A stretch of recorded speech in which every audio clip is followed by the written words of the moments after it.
नमस्कार। मैं ज्योतिष गुरु प्रकाश पांडे एक बार पुनः आप सभी लोगों का अपने लाइव सेशन में हार्दिक स्वागत अभिनंदन करता हूं। आशा करता हूं आप सभी लोग स्वस्थ होंगे, मस्त होंगे और कुशल से होंगे। आज नवरात्र के 7वें दिन की बधाई भी आप सभी लोगों को देता हूं। और आज मैं आप लोगों को द्वादश भाव कहते हैं ज्योतिष के अंदर। जैसे पहले घर से क्या विचार होगा, दूसरे से क्या होगा, तीसरे से क्या होगा, चौथे से क्या होगा, पाँचवें से क्या होगा, छठे से, सातवें से, आठवें से, नौवें से, 10वें से, 11वें से, 12वें से। तो आगे बढ़ने से पहले गणेश जी को और भगवती यानी कि देवी का ध्यान भी करेंगे। तो आगे बढ़ते हैं। हाँ। ओम सुमुखश्चैकदन्तश्च कपिलो गजकर्णकः लम्बोदरस्य विक्टो विघ्ननाशो विनायकः धूम्रकेतुर्गणाध्यक्षो भालचन्द्रो गजाननः द्वादशे तानि नामानि यः पठेत् शृणुयादपि विद्यारम्भे विवाहे च प्रवेशे निर्गमे तथा संग्रामे संकटे चैव विघ्नस्तस्य न जायते। ओम विघ्नवल्लीकुठाराय श्रीमन्महागणाधिपतये नमो नमः। उमामहेश्वराभ्यां नमो नमः। लक्ष्मीनारायणाभ्यां नमो नमः। सजीपुरंदराभ्यां नमो नमः। इष्टदेवताभ्यां नमो नमः। कुलदेवताभ्यां नमो नमः। ग्राम देवताभ्यां नमो नमः। सर्वेभ्यो ब्राह्मणेभ्यो नमो नमः। सर्वेभ्यो देवेभ्यो नमो नमः। सिद्धिबुद्धिसहिताय श्रीमन्महागणाधिपतये नमो नमः। अब देवी का ध्यान करते हैं। प्रथमं शैलपुत्री च, द्वितीयं ब्रह्मचारिणी, तृतीयं चंद्रघंटेति, कूष्मांडेति चतुर्थकं, पंचमं स्कंदमातेति, षष्ठं कात्यायनीति च, सप्तमं कालरात्रीति, महागौरीति चाष्टमं, नवमं सिद्धदात्री च, नवदुर्गा प्रकीर्तिता। उक्तानि नामानि ब्रह्मणे महात्मने अग्निना दद्यमानस्तु शत्रुमद्धो गतो निबल। गणपति भगवान की जय जी। तो मैं आप लोगों को बता रहा था कि भाव, ज्योतिष के अंदर भाव होते हैं। जैसे पहले भाव से क्या विचार किया जाए। पहले भाव से है रंग, रूप, आकृति, पर्सनैलिटी। अब वहाँ पर अगर अच्छे ग्रह बैठे होंगे तब तो हमारा बढ़िया होगा। जैसे अब उस घर में एक चीज़ और बताएंगे। जैसे पाप ग्रह अगर उस घर को नहीं देखेगा, कोई शुभ ग्रह देखेगा तो हाइट अच्छी होती है, ठीक है। और अगर कहीं से जैसे सप्तम भाव नीचे सातवां हाउस हुआ ना, एक के सामने सातवां, तो वहाँ से अगर कोई पाप ग्रह देखेगा तो इंसान की जो हाइट होती है वो कमज़ोर हो जाती है। मतलब उसकी हाइट, मतलब कमज़ोर का मतलब हाइट थोड़ी छोटी हो जाती है। तो ये हम पहले भाव से विचार करते हैं। मतलब सबसे पहला होगा लगन, मतलब मजबूती हुई। अगर मैं सही जगह बैठा हूँ तो अच्छा काम करूँगा। यही इस लगने से ही हम विचार करते हैं। जैसे अभी मान के चलिए देश के प्रधानमंत्री मोदी जी हैं, उनके ऊपर पूरा क्या चल रहा है, मतलब पूरी जिम्मेदारी है ना। वो जैसा चाहेंगे वैसा करेंगे। वैसे ही हमारा पूरा कुंडली का जो शरीर है, जैसे तो वो हमारा लगन होता है। लगन मजबूत है कहते हैं तो सब कुछ आदमी कर सकता है। अब बात कर लेते हैं दूसरे हाउस से, जहाँ पर होता है वाणी का विचार। सबसे पहले बोलने का। अच्छे ग्रह बैठे होंगे तो बढ़िया बोलेगा आदमी, और वहाँ पर ग्रह ही कमज़ोर बैठे होंगे तो आदमी कटु बोलता है। ये भी समझ में आना चाहिए। ये दूसरा भाव हो गया। वाणी भी हो गया, उसमें परिवार हो गया, कुटुंब हो गया, धन का हो गया। ये एक नॉर्मल छोटे छोटे उसमें मैं बात कर रहा हूँ। तो अगर अच्छे ग्रह बैठे होंगे तो बढ़िया फल देंगे। ग्रह ही अगर वर्तमान में कमज़ोर बैठ गया, अब किसी की कुंडली मान लीजिए दूसरे घर में राहु बैठ जाता है तो फिर कटु तो बोलना ही है। राहु तो कमज़ोर करेगा ना। अब राहु कमज़ोर इसलिए करेगा कि वहाँ पर वो कारक भाव नहीं है। शुक्र के घर में राहु कैसा होगी, मे अगर जैसे किसी के नॉर्मल भाषा में जो हमारे पास कुंडलियाँ आती हैं, ठीक है, उनमें मेष लगन ज़्यादा रहता है। मेष लगन का मतलब काल पुरुष की प्रथम भाव मेष लगन हुआ ना, काल पुरुष का पहला भाव। तो उसके दूसरे भाव में यानी कि शुक्र के भाव में राहु कैसा रहेगा, पॉजिटिव नहीं देगा। इसलिए वाणी को कंट्रोल करते हैं। तब बहुत लोग कहते हैं मेरे इसके वहीं पर मंगल बैठा रहेगा तो क्रूर बोल देगा, सूर्य बैठा रहेगा तो क्रूर होगा। ये चीज़ें हैं। तो नॉर्मल भाषा में समझ में आएगी। दूसरे घर से धन का विचार होता है, वाणी का विचार होता है, परिवार का विचार होता है, कुटुंब का विचार होता है। वहाँ पर मेरे अगर अच्छे प्लैनेट बैठे होंगे तो मुझे सपोर्ट मिलेगा।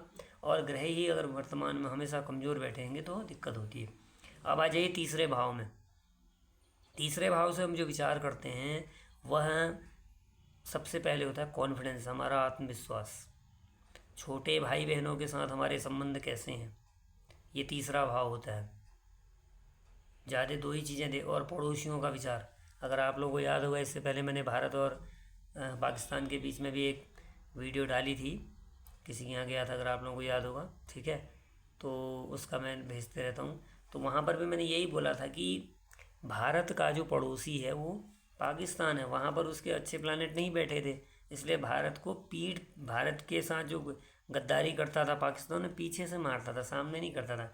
इसलिए अगर वहाँ पर अच्छे प्लानेट बैठे होंगे तो फायदा करे। अब बात करते हैं चतुर्थ भाव, जो कि सबसे कुंडली का केंद्र भाव भी माना जाता है, और उसको केंद्र भाव तो कहते ही हैं। और साथ में जो है उस भाव से एक तो सबसे पहले वाहन का विचार किया जाता है, प्रॉपर्टी का विचार हुआ, वाहन भी हो गया, प्रॉपर्टी हो गई। माता के साथ सुख सुविधाओं का विचार होता है। उसके बाद ये तीन चीज़ें तो मेन है ही हैं। और हाँ, तीन चीज़ें ही हैं, विशेष तीन चीज़ें हैं। और सुख हो गया, हर प्रकार का जो सुख सुविधा, चतुर्थ भाव का सुख हो गया यहाँ। और यहाँ से नानी का विचार भी किया जाता है, इधर से नानी, उधर से दसम स्थान से नाना, दादी भी हैं। तो यहाँ पर अगर मेरे अच्छे प्लैनेट बैठे होंगे या आपके अच्छे प्लैनेट बैठे होंगे तो हमें अच्छा फल मिलेगा। अगर हमारे ग्रह ही वहाँ पर कमज़ोर होकर बैठेंगे, जैसे किसी का राहु बैठा रहता है, ठीक है, मेरा ही बैठा रहा, मैं अपनी बात करूँ, मेरे चतुर्थ भाव में राहु बैठे, मम्मी के हाउस में राहु बैठे।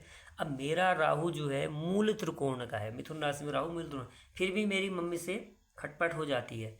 ये इसी कारण से होती है, क्योंकि वहाँ पर राहु कारक नहीं है, लेकिन वहाँ पर वो मूल त्रिकोण राशि होने के बावजूद चीज़ें हमें देगा, लेकिन डिले देगा। ये चीज़ें हैं। अब है पंचम भाव। पंचम भाव जैसे कि मेन एजुकेशन का है, लव लाइफ भी होती है। इसी में मैं बीच में लास्ट में आपको फिर एक टॉपिक और जोड़ दूंगा कि आजकल जो है प्रेम विवाह चल रहा है, उसको उसको किस किस से विचार करते हैं, वो सब बताएंगे उसके बारे में। हाँ, तो पाँचवा भाव एजुकेशन हो गया सबसे पहले।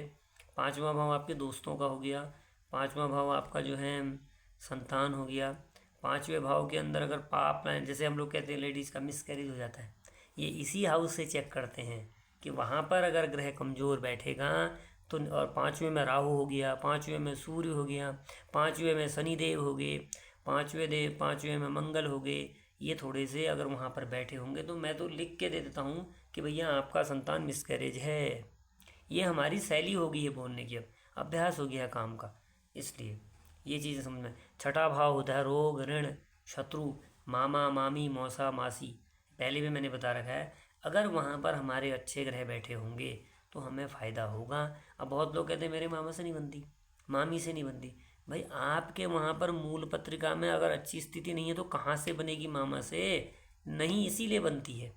उस घर के अंदर अगर अच्छे ग्रह बैठे होंगे, ठीक है, तब तो समझो कि हमें फ़ायदा होगा। तो नॉर्मल भाषा में आपको समझ में आए। और ये स्ट्रगल का घर भी है, आदमी का स्ट्रगल देख। कुछ लोग यहाँ पर से ही उससे वो बताते हैं नौकरी का विचार। वैसे नौकरी का विचार दसम से होगा, लेकिन कुछ लोग कहते हैं कि यहाँ से भी देखना चाहिए। तो वहाँ स्ट्रगल होता है, जो कहता है नहीं मैं स्ट्रगल ही करते आ रहा हूँ, अगर वहाँ कमज़ोर बैठे, वहाँ पर केवल अच्छे प्लानिट का मतलब होता है राहु वहाँ पर कारक होता है। जैसे तीसरे घर में राहु बैठेगा तो पराक्रम, अभी तीसरे पे आया था मैं, छठे में कौम, छठे में हमारा रोग ऋण शत्रु, 11वें में लाभ, 11वें में भी आऊँगा। तो ये समझ में आप लोगों का नॉर्मल भाषा में। सातवें भाव से अगर हम विचार करें तो सातवां भाव होता है पर्सनल लाइफ, व्यापार का, बिजनेस पार्टनर के साथ कैसे हमारे संबंध हैं, ठीक है। वहाँ पर अच्छे ग्रह बैठे होंगे तो फ़ायदा करेगा, और नहीं तो दिक्कत है। एट्थ हाउस ये सबसे महत्वपूर्ण हाउस होता है कुंडली का। एट्थ हाउस जिज्ञासा का भाव है। एट्थ हाउस से फॉरेन कंट्री का विचार किया जाता है। एट्थ हाउस से जन्म मृत्यु ये भी विचार किए जाते हैं। और सडन देने वाला घर, चोट, एक्सीडेंट, ये सब एट्थ हाउस से चेक होते हैं। वहाँ पर अगर अच्छे ग्रह बैठे होंगे तो वो फ़ायदा देगा।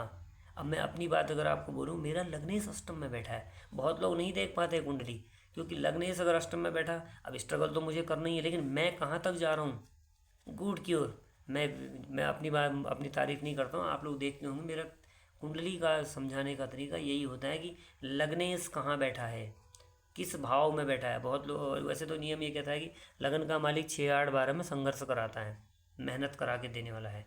वहाँ अगर अच्छे ग्रह बैठे होंगे तो वहाँ एक और, उसमें लेडीज़ का हो या पुरुष का हो, व्यक्तिगत प्रॉब्लम, पर्सनल प्रॉब्लम जो आती हैं, पर्सनल पार्ट्स हैं, समझ रहे होंगे आप, ज़्यादा उसमें डिटेल नहीं जाएंगे, वहाँ से दिक्कत ये एट्थ हाउस करता है। उसके बाद नाइन्थ हाउस हमारा भाग्य होता है, लक होता है। इंग्लिश में लक हो गया, हिंदी में भाग्य हो गया। वहाँ अगर शुभ ग्रह बैठे होंगे हमें फ़ायदा करेगा, ग्रह ही कमज़ोर बैठे होंगे तो फिर दिक्कत होती है। इसीलिए आदमी फिर जो है ज्योतिषियों के पास जाता है, पंडितों के पास जाता है, भटकता है, उसको रास्ता नहीं मिलता है। कोई कुछ कह देता है, कोई कुछ कह देता है, इसलिए दसम भाव आ जाइए। दसम भाव में जो है पिताजी के साथ, क्योंकि चौथा मम्मी हो गई तो दसम सामने पिता हो गया। कुछ लोग 9th से विचार करते हैं पिता का, लेकिन मैं ज़्यादा 10 से देखता हूँ। तो दसम भाव पिता का हो गया, दसम भाव आपका करियर हो गया, दसम भाव आपके अभी बताया था इधर दादी बताया था चौथा, तो उसके सामने दादी का हो गया। और दसम भाव सरकारी नौकरी, वहाँ पर अगर अच्छे ग्रह बैठे होंगे तो ज़रूर सरकारी नौकरी भी होती है। मेन विचार सरकारी का यहीं से होता है, नौकरी का। ठीक है, उसके बाद आइए 11वें भाव में, जहाँ पर सबसे बड़ा, क्योंकि 11वां भाव ऐसा है उसमें वैसे कोई भी ग्रह कमज़ोर नहीं माना जाए, क्योंकि उसकी सारे दृष्टियाँ सब 7वीं दृष्टि पर्सनल पर पड़ती है। तो 11वां भाव से हम एक तो अपनी इच्छाओं की पूर्ति का विचार करते हैं। बड़े भाई बहनों के संबंध, क्या आपके बड़े भाई बहनों से कैसे संबंध है, यहाँ का विचार होता है। और दूसरा 2 हो गए विदेश यात्रा, फॉरेन कंट्री का विचार यहाँ से किया जाता है। आपके पास कितना बैंक बैलेंस है, आप कमाओगे दूसरे भाव से, और 11वां भाव आपका बैंक बैलेंस बताता है कि मेरे पास इतना पैसा है। ये सब सेविंग का हाउस है लगभग। 12वां हाउस जो होता है खर्चों का है, धर्म कर्म मोक्ष प्राप्ति का भाव है। ठीक है, और कुछ लोग यहाँ पर हस्बैंड वाइफ के आपसी संबंध, रिलेशनशिप को 12वें से देखते हैं। ठीक है, तो ये एक नॉर्मल भाषा में मैंने बताया। यहाँ पर अगर ग्रहों की पोजीशन अच्छी होगी हर उसमें, तब तो फ़ायदा करेगा, नहीं तो थोड़ा दिक्कत देता है।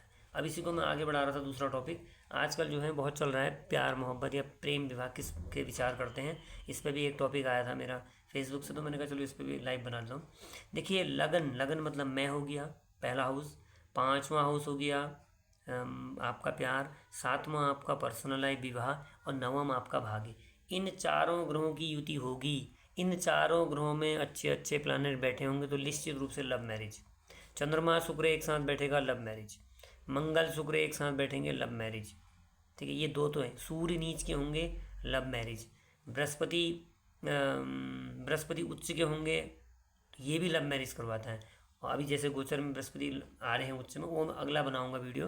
तो अब आज के लिए बस इतना ही। एक छोटा सा आप लोगों को कॉमन उपाय, आजकल तो नवरात्र चल रहे हैं तो ज़्यादा कुछ भी नहीं कर सकते हैं, तो सिद्धि कुंज का स्रोत है उसमें, ये आपका दुर्गा सप्तशती पाठ सबके पास होगी पुस्तक, वहाँ पर उसको पढ़ लिया करें। हनुमान चालीसा पढ़ा करें 1 बार, 3 बार, 5 बार, 7 बार, 9 बार विषम संख्या में। आज के लिए बस इतना ही। एक बार पुनः न्यायकारी दूधाधारी कृष्णावतारी गोरल देवता की जय हो। इनका आशीर्वाद सदा सदा आप तथा आपके पूरे परिवार पर बना रहे। हर हर महादेव, राधे राधे, जय श्री राम, जय माता दी।